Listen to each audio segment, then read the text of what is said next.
this story in 24 frames per second, maybe it's a horror movie. You're in the dark. The smallest light is important. All right. Nathan Faudree, it's excited to talk to you. Site 13 was such a great movie. It had this like really great combination of found footage and modern day, how it all connected and all these little twists and turns. And I felt like it was such a wonderful movie.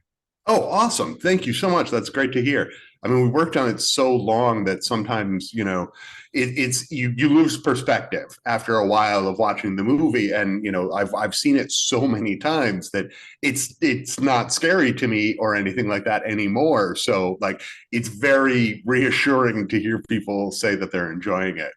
So thank you. So where did the idea come from? How did this all, where did the whole journey begin with this movie? Yeah, so I started the project as an actor on it. I had worked with Tony Urban, who was the director.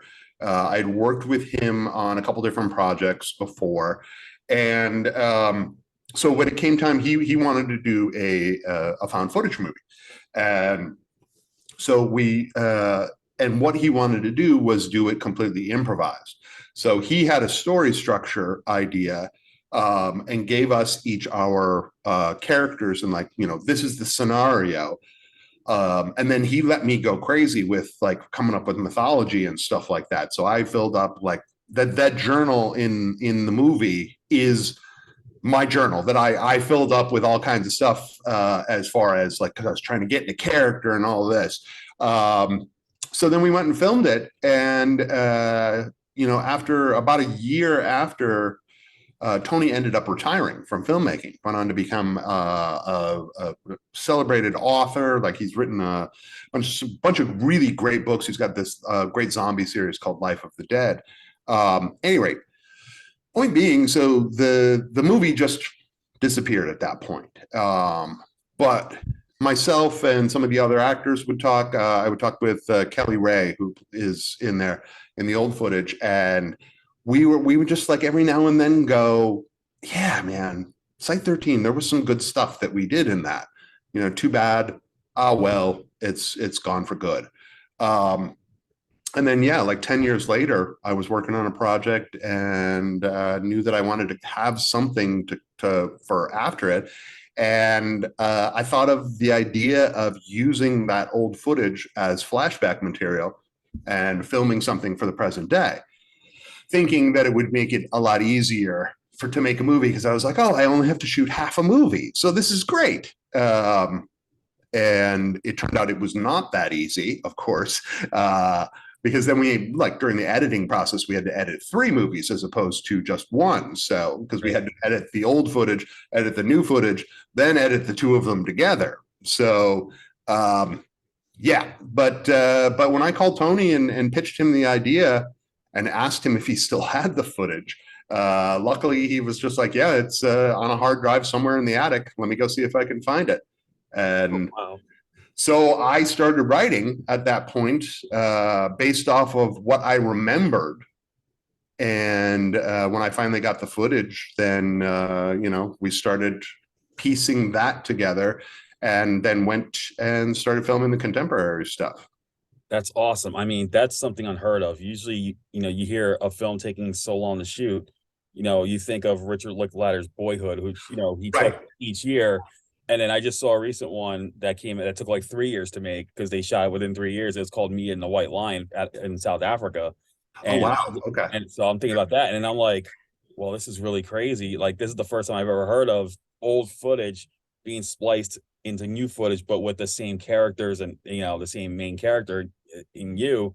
And just like, I don't think I've ever heard that before, but that's an ingenious idea. Although you said it was hard to edit everything at the time. Oh, yeah. Yeah. I mean, once, the initial idea, I was like, oh, this is great. I'm going to get away with so much. This is going to be so easy. But yeah, then when it came to trying to make those 2 things work together, that was where it really got hard. So we had to make, the post-production process ended up taking a long time because of that. Right. And what was it like working with, I could say, what was it like working with both casts, both the old footage and the new footage? What was it like working? Yeah, I mean, yeah, I was in both casts. So like the old cast, like I'd worked with all of those people before on several different indie horror films. So like I knew all of them. They're all my friends, and I knew Tony, and so it really was a, hey, this is an experiment. Let's see what we can come up with.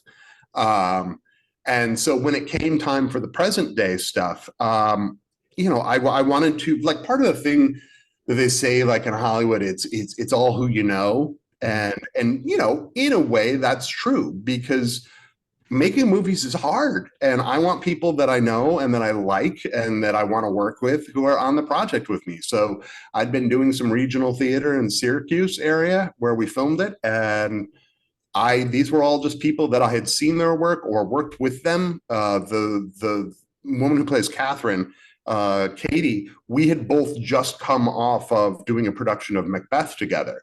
I was Macbeth and she was Lady Macbeth. And while we were doing the show, I was like, hey, I wrote this movie. Do you think you'd want to? And she's like, hell yeah, let's do it.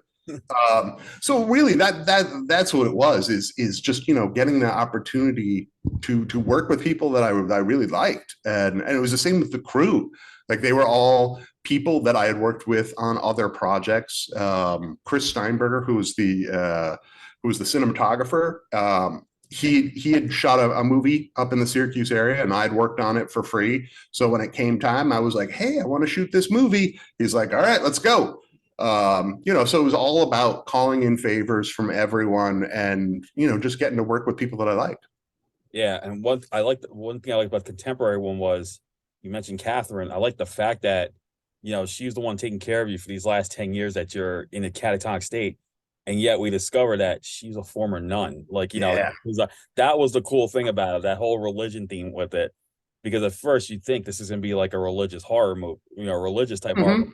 But then you throw this little twist into the system that made it totally work, like completely different. And I thought that was ingenious. But I like the fact that you get to mesh that religion horror, the found footage, and this little twist in it, which, when people see this movie, or if they haven't seen it yet, they're going to be quite surprised by it. 'Cause I sure was. I was like, whoa, I didn't expect that to happen. I thought it was nice.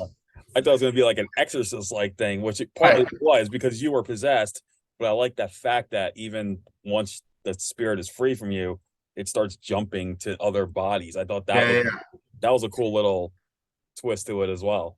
Well, I mean, it's all inspired by all the people that went before me. I mean, like the religious horror is straight out of John Carpenter's Prince of Darkness. I mean, there are shots in that movie that I'm like, this is the Prince of Darkness shot, and like when the composer, when Tom Burns, when he came to me and was like, oh, I'm gonna, what are you looking for? I gave him the opening soundtrack from Prince of Darkness. So like that first 10 minutes during the credit sequence, and Christopher Young's Hellraiser. And I was just like, somehow I want you to make these two work together. And to his credit, he did.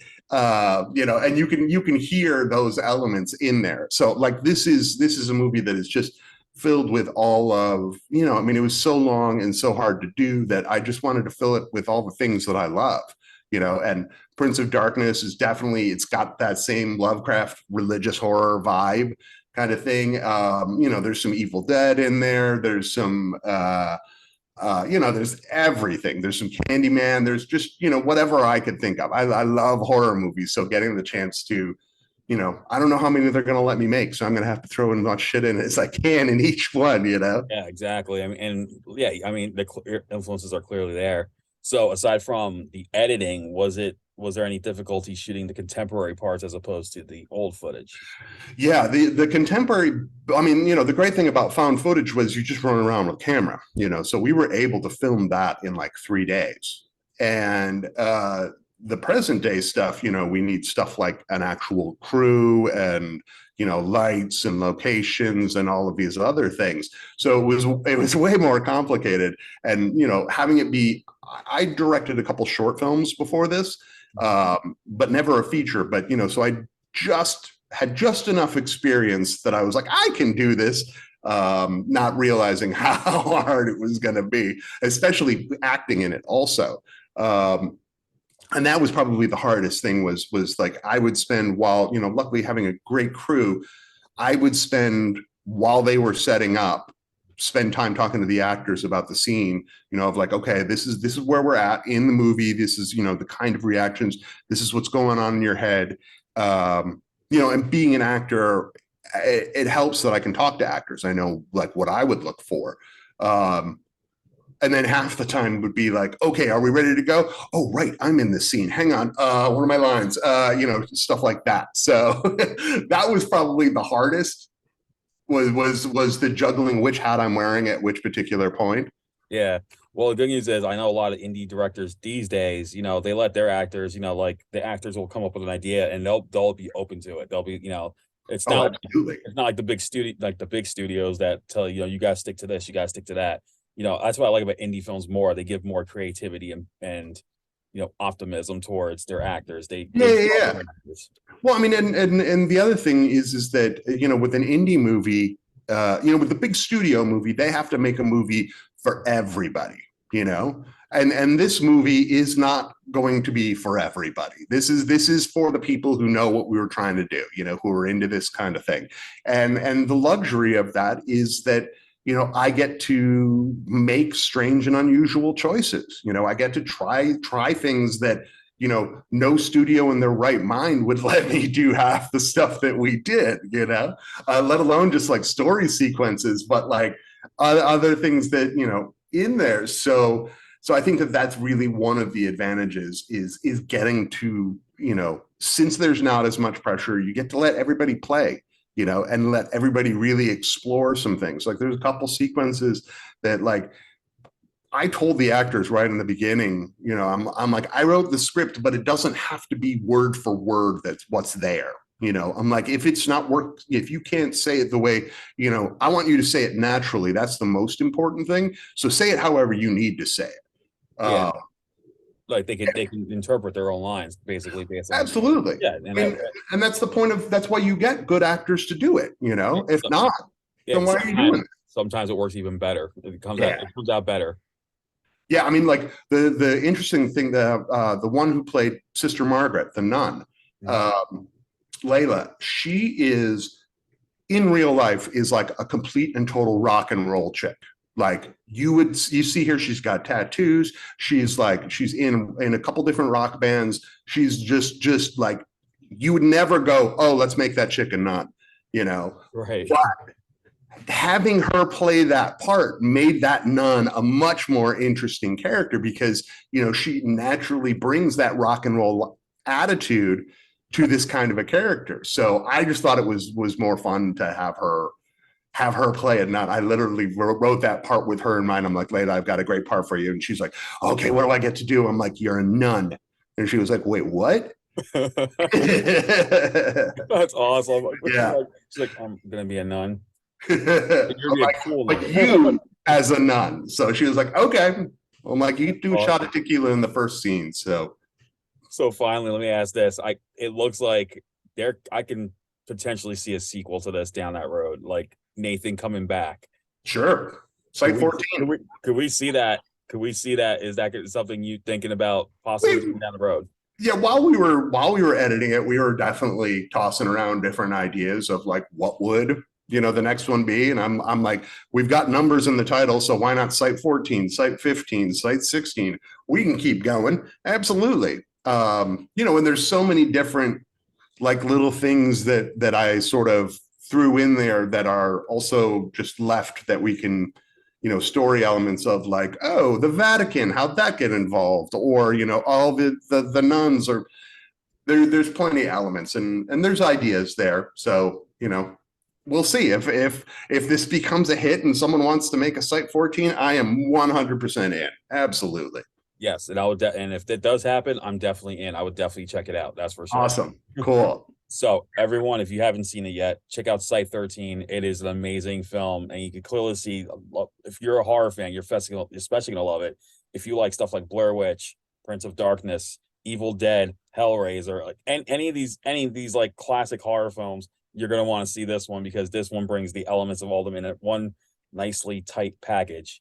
And Nathan, man, you did a tremendous job, and thank you so much for taking the time to talk about it. Awesome. Thank you so much. It's awesome to just get to do this and get to talk to people who love horror movies just as much as I do. So I'm like, let's do it. Absolutely. Thank you. All right. Well, you take care and have a good day. All right, you too. Thanks. All right. See ya.